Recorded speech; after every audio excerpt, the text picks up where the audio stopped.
Hello students, आज हम करने जा रहे हैं कक्षा 10 क्षितिज भाग 2 का 12th लेसन। इसमें हम पढ़ेंगे क्या लखनवी अंदाज। ठीक है, 12th लेसन है हमारा लखनवी अंदाज। तो ये पढ़ने के पहले हम जान लेते हैं कि इसके राइटर कौन हैं। इसके राइटर हैं यशपाल जी, और यशपाल जी के बारे में थोड़ा सा जान लेते हैं। यशपाल जी का जन्म हुआ था सन 1903 में पंजाब के फिरोजपुर छावनी में हुआ था। प्रारंभिक शिक्षा इनकी कांगड़ा में ग्रहण करने के बाद लाहौर के नेशनल कॉलेज से उन्होंने बीए किया। वहाँ उनका परिचय भगत सिंह और सुखदेव से हुआ। कॉलेज करने के बाद वहाँ पे ये भगत सिंह से और सुखदेव जी से मिले। स्वाधीनता संग्राम की क्रांतिकारी धारा से जुड़ने के कारण वो कई बारी जेल भी गए। इनकी मृत्यु सन 1976 में हुई। यशपाल जी की रचनाओं में आम आदमी के सारोकारों की उपस्थिति थी। वे यथार्थवादी शैली के विशिष्ट रचनाकार हैं। सामाजिक विषमता, राजनैतिक पाखंड और रूढ़ियों के खिलाफ इनकी रचनाएं रहती थी। उनकी कहानी संग्रहों में ज्ञानदान, तर्क का तूफान, पिंजरे की उड़ान, वा दुलिया, फूलों का कुर्ता आदि उल्लेखनीय हैं। उनका झूठा सच उपन्यास भारत विभाजन की त्रासदी का मार्मिक दस्तावेज है। अमिता, दिव्या पार्टी, कॉमरेड, दादा कॉमरेड, मेरी तेरी उसकी बात उनके अन्य प्रमुख उपन्यास हैं। ठीक है, तो हम जानते हैं इनका लेसन के बारे में पढ़ते क्या है। लखनवी अंदाज। लखनवी अंदाज इसके राइटर है यशपाल जी। ये आप लोगों को याद रखना है, ठीक है, ये पूछते भी हैं। तो यशपाल जी ने जब यह लिखा तो यह एक प्रकार का समाज पर व्यंग्य था। ठीक है, क्या है ये? एक प्रकार का व्यंग्य है। किस पे? एक सामंतवादी साम्राज्य पर, जो हमसे बड़े लोग होते हैं, जो हम पे राज कर चुके हैं, तो उनका शासन तो चला जाता है किंतु उनकी आन नहीं गई। ठीक है, उनका शासन तो चला गया किंतु उनकी जो आन शान होती है वो नहीं गई। तो उस पर एक व्यंग्य लिखा है यशपाल जी ने, और साथ ही साथ हमें यह समझाने की कोशिश की है कि जब भी हम कुछ लिखते हैं या हमें कोई कहानी लिखनी होती है तो हमें कोई टॉपिक उसके लिए चाहिए होता है।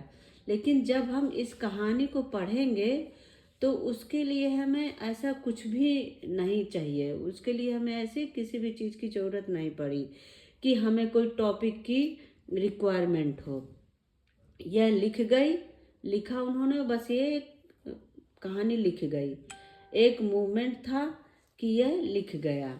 इसको पढ़ने के बाद हमें ऐसा नहीं लगेगा कि हमने कोई स्टोरी पढ़ी, बस एक घटना थी जो घट गई, और उसको उन्होंने बहुत ही अच्छे और व्यंग्यात्मक रूप में प्रस्तुत किया है यशपाल जी ने। तो अब ऐसा हुआ क्या कि यशपाल जी क्या हुआ कि जो यशपाल जी थे तो वो वो सफ़र के लिए निकले। ठीक है, तो वहाँ से ये कहानी शुरू होती है। क्या है? देखिए, लेखक को पास ही कहीं जाना था, वो ट्रैवल पे निकले थे। तो क्या है, कह रहे हैं कि लेखक को पास में ही कहीं जाना था। लेखक ने सोचकर सेकंड क्लास का टिकट लिया कि उसमें भीड़ कम होगी तो वे आराम से खिड़की से प्राकृतिक दृश्य देखते हुए किसी एक नई कहानी के बारे में सोच सकेंगे, इसलिए उन्होंने सेकंड क्लास का टिकट ले लिया। पैसेंजर ट्रेन खुलने को थी। लेखक दौड़कर एक डिब्बे में चढ़े, परंतु जैसे ही वो चढ़े तो उन्होंने क्या सोचा था कि डिब्बा खाली होगा, मैं अपना कहानी कुछ सोच लूँगा। लेकिन अनुमान के विपरीत उन्हें डिब्बा खाली नहीं मिला। डिब्बे में पहले से ही लखनवी की नवाबी नस्ल के एक सज्जन पात्र बैठे थे, क्या फलथी मारे। ठीक है। उनके सामने 2 ताजे चिकने खीरे तौलिए पर रखे थे। वो जैसे ही डिब्बे पे चढ़े यशपाल जी, तो क्या हुआ कि उन्होंने तो सोच रखा था कि मैं जाऊंगा और खाली डिब्बा होगा तो खिड़की के पास बैठकर और प्राकृतिक नज़ारा देखते हुए मैं नई कहानी सोच लूंगा। लेकिन जैसे ही घुसे वहां पर एक लखनवी अंदाज में एक व्यक्ति बैठे थे फलती मारे, और उनके बगल में एक टॉवेल थी, वहां पे 2 खीरे छिले हुए बढ़िया रखे थे। तो क्या हुआ कि लेखक का अचानक चढ़ जाना उस सज्जन को अच्छा नहीं लगा। उन्होंने लेखक से मिलने में कोई दिलचस्पी नहीं दिखाई। जैसे ही लेखक चढ़े तो मतलब उन्होंने इग्नोर मारा, उन्हें अच्छा नहीं लगा, न ही उन्होंने कोई दिलचस्पी उनसे दिखाई। लेखक को लगा शायद नवाब ने सेकंड क्लास का टिकट इसलिए लिया है ताकि वे अकेले यात्रा कर सकेंगे, परंतु अब उन्हें बिल्कुल अच्छा नहीं लग रहा था कि कोई सफ़ेद पोश उन्हें मझले दर्जे में सफ़र करता देखे। शायद उन्हें ये अच्छा नहीं लग रहा था कि लखनवी होते हुए मैं सेकंड क्लास में सफ़र कर रहा हूँ, ऐसा कोई मुझे देखे। उन्होंने शायद खीरा भी अकेले खाने का सफ़र में सोचा हुआ होगा कि अकेले सफ़र में वक्त काटने के लिए खीरा उन्होंने खरीदा होगा कि मैं अकेले अपना खाता चला जाऊंगा। परंतु अब किसी सफ़ेद पोसे के सामने खीरा कैसे खाएं? नवाब साहब खिड़की से बाहर देख रहे थे, परंतु लगातार कनखियों से लेखक की ओर देख रहे थे। मतलब वो नवाब साहब जो थे वो खिड़की से बाहर की तरफ तो देख रहे थे, लेकिन कनखियों मतलब एक तिरछी नज़र से वे लेखक की तरफ भी देख रहे थे। अचानक ही नवाब साहब ने लेखक को संबोधित करते हुए खीरे का लुफ्त उठाने के लिए कहा, परंतु लेखक ने शुक्रिया करते हुए मना कर दिया। क्या हुआ कि थोड़ी देर बाद नवाब साहब बोले कि खीरा खाने के लिए लेखक को बोले, लेकिन लेखक ने शुक्रिया कहते हुए मना कर दिया। नवाब ने बहुत ढंग से खीरे को धोकर, अब क्या होता है देखिए, नवाब साहब है वो, तो उन्होंने बड़े ही ढंग से खीरे को धोकर छीले, फिर काटे, और काट के जो उसके पीस थे उसमें जीरा नमक मिर्च डालकर बढ़िया तौलिए पर सजाकर फिर से रख दिया। लेखक से खाने को कहा, किंतु वे एक बार मना कर चुके थे, इसलिए आत्मसम्मान बनाए रखने के लिए दूसरी बार भी वे पेट खराब होने का बहाना बनाया। भाई अब कोई एक बार 2 बार बोले तो दूसरी बार उन्होंने सोचा कि ये बुरा न मान जाए, इसलिए उन्होंने बोला कि मेरा पेट खराब है, आप खा लो। लेखक ने मन ही मन सोचा कि मियाँ रईस बनते हैं, लेकिन लोगों की नज़र से बच सकने के ख्याल में अपनी असलियत पर उतर आए। मतलब उनको ये लगा कि अभी तक तो बड़े रईस थे, अभी तक तो बड़ा नक्शे दिखा रहे थे, अब मुझे खीरा खाने के लिए बोल रहे हैं। तो वो मन में सोचे। नवाब साहब खीरे की एक फाक को उठाकर, अब क्या हुआ जब उन्होंने मना कर दिया तो नवाब साहब ने एक खीरे की फाक उठाई और उसको ओठों तक ले गए, फिर उसको सूंघा। ठीक है।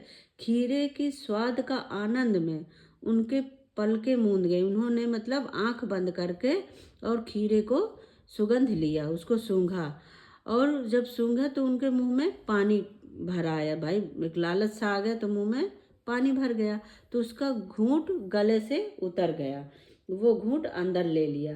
तब नवाब साहब ने फाके को खिड़की से बाहर फेंक दिया। ठीक है, छोड़ दिया उसको। इस प्रकार से नवाब साहब ने एक एक करके फाक को उठाकर सूंघते फेंकते गए, सूंघते और उसी तरह आंख बंद करके सूंघते और उसके पानी के घूंट को अंदर लेते और फिर उसको फेंक देते खिड़की के बाहर। सारे फाकों को फेंकने के बाद उन्होंने तौलिए से हाथ और ओठों को पोंछा। जब सब फेंक दिया तो बड़े आराम से उन्होंने इम्तिनान से अपने हाथ पोछे, मुंह पोछा, ओठों को पोछा, फिर गर्व से ऐसे लगा कि जैसे उन्होंने मतलब बहुत बड़ा काम कर लिया हो। भाई उन्होंने मना कर दिया था तो उन्होंने भी नहीं खाया और फेंक दिया, इससे उन्हें ऐसा लगा कि मैंने बड़ा भारी काम कर लिया।